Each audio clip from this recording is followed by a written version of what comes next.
శ్రీమాత్రే నమః. Jhansi trending shorts ఛానల్కు స్వాగతం అండి. మీరు కనుక మన ఛానల్ని మొదటిసారి చూస్తున్నట్లయితే ప్లీజ్ సబ్స్క్రైబ్ చేసుకోండి మన ఛానల్ని. ఈ సంవత్సరం ఆషాఢ మాసంలోని అమావాస్య జూలై 5వ తేదీ శుక్రవారం వస్తుంది. ఈ రోజున అమావాస్య తిథి ఉదయం 8:28 వరకు ఉంటుంది. ఎంతో శక్తివంతమైన ఈ అమావాస్య నాడు ఎవరైతే ఈ చిన్న చిన్న పరిహారాలను పాటిస్తారో వారు ఖచ్చితంగా కూటికి లేనివారైనా సరే కోటీశ్వరులు అవ్వడం ఖాయం.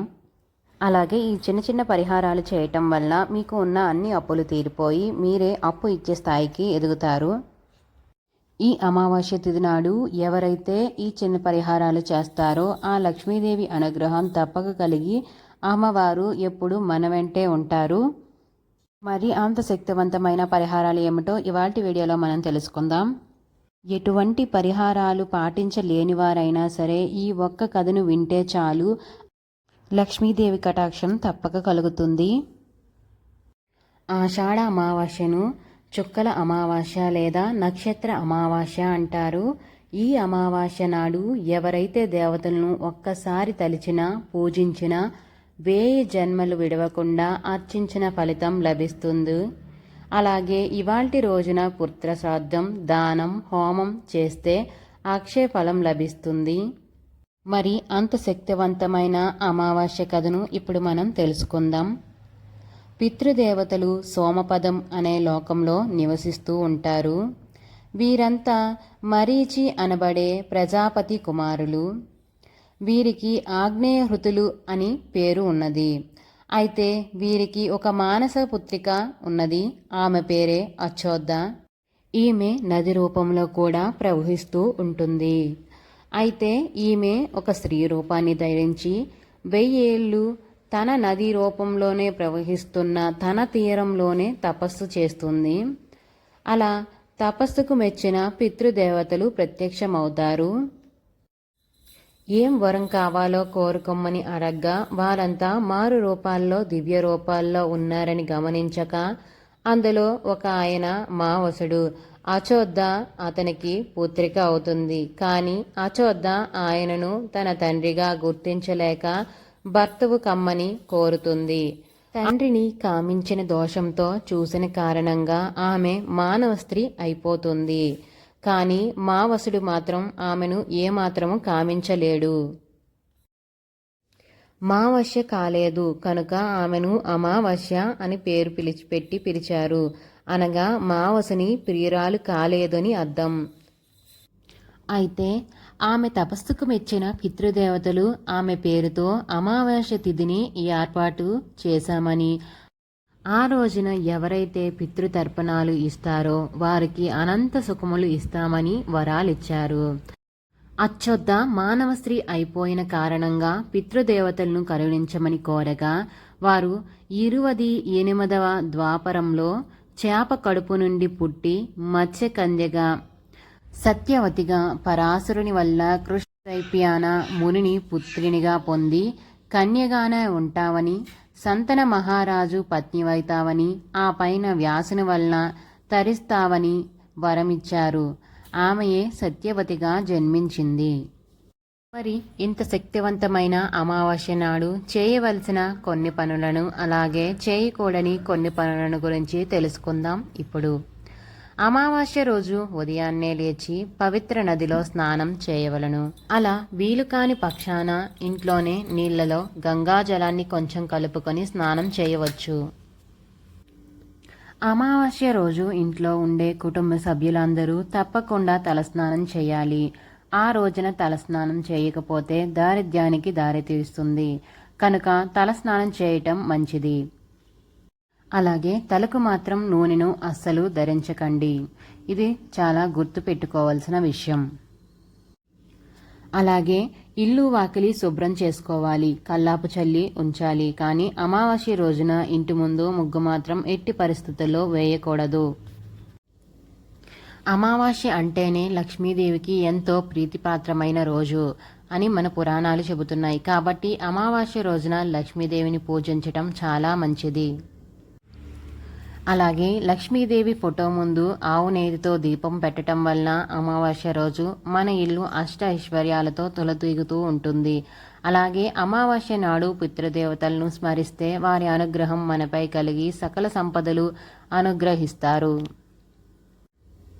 అమావాస్య రోజు ఇంటి ముందు గుమ్మడికాయ కట్టాలి. అలా కట్టడం వల్ల ఇంటిలోకి ఎటువంటి నెగిటివ్ ఎనర్జీ రాకుండా ఉంటుంది. అమావాస్య రోజున బియ్యం పిండితో పంచదార కలిపి చీమలకు ఆహారంగా పెట్టండి. ఇలా చేయటం వల్ల మన పూర్వీకుల ఆశీర్వాదాలు మనం పొందవచ్చు. వారి ఆశీర్వాదాలతో మన కోరికలన్నీ నెరవేరుతాయి. నిజానికి అమావాస్య రోజు తల్లిదండ్రులు లేని వాళ్ళు పెద్దవాళ్ళ పేర్లు చెప్పుకొని నీళ్లు వదిలిపెట్టాలి. ఇలా చేయకపోవటం వల్ల మనకి దారిద్ర్యాన్ని కలిగిస్తుంది. కనుక శాస్త్రం ప్రకారం స్నానం చేసిన వెంటనే పెద్దవాళ్లకు నీళ్లు వదిలిపెట్టాలి.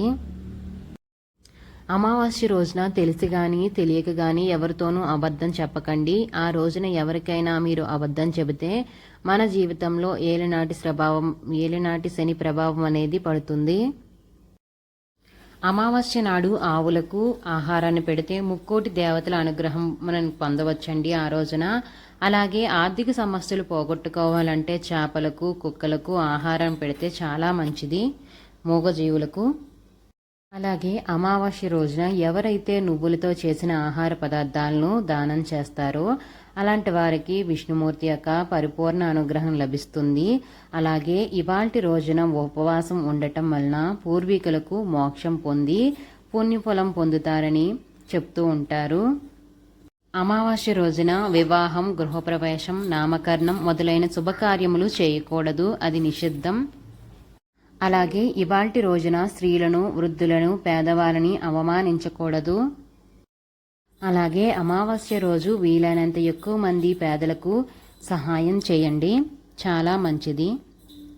అమావాస్య రోజు చేయకూడని కొన్ని పనుల గురించి మనం తెలుసుకున్నాం కదండి. ఇప్పుడు అమావాస్య రోజు పాటించవలసిన అత్యంత శక్తివంతమైన పరిహారాల గురించి తెలుసుకుందాం. ఈ పరిహారాలను ఎవరైతే పాటిస్తారో వారికి కటిక పేదరికంలో ఉన్నవారైనా సరే కోటీశ్వరులు అవ్వటం ఖాయం. ఆ లక్ష్మీదేవి అనుగ్రహం సంపూర్ణంగా కలుగుతుంది ఈ అమావాస్య నాడు చేయటం వలన. మహాలక్ష్మీదేవి క్షీరసాగరం నుండి అవతరించారు కదా, మరి ఆ సముద్రంలో ఎప్పుడూ ఉప్పు ఉంటుంది కదా, కనుక అదే విధంగా లక్ష్మీదేవికి కూడా ఉప్పు అంటే చాలా ఇష్టం. ఎందుకంటే తన పుట్టినిల్లు కాబట్టి. మరి చాలామంది బాధపడే విషయం ఏమిటనంటే ఎంత డబ్బు సంపాదించినా చేతిలో ధనం నిలబడటం లేదని, ప్రతినిత్యము డబ్బు ఖర్చు అయిపోతుంది అని. అలాంటి వారి కోసం ఇలాంటి చిన్న పరిహారాన్ని పాటించి చూడండి. మీ కష్టాలన్నీ ఒక్క రోజులోనే గట్టెక్కిపోతాయి. మన జీతం యొక్క డబ్బులు నిలవాలి అంటే ముందుగా ఒక కుండను తీసుకొని అందులో రాళ్ల ఉప్పు వేసి మొదటి తారీఖు జీతమును అందులో ఒక రాత్రి ఉంచి తరువాత దానిని ఖర్చు పెట్టడం కానీ లేదా దాచుకోవడం కానీ చేయాలి. ఇలా చేయటం వల్ల డబ్బుకు ఉన్న నెగిటివ్ ఎనర్జీని మొత్తాన్ని ఉప్పు లాగేస్తుంది.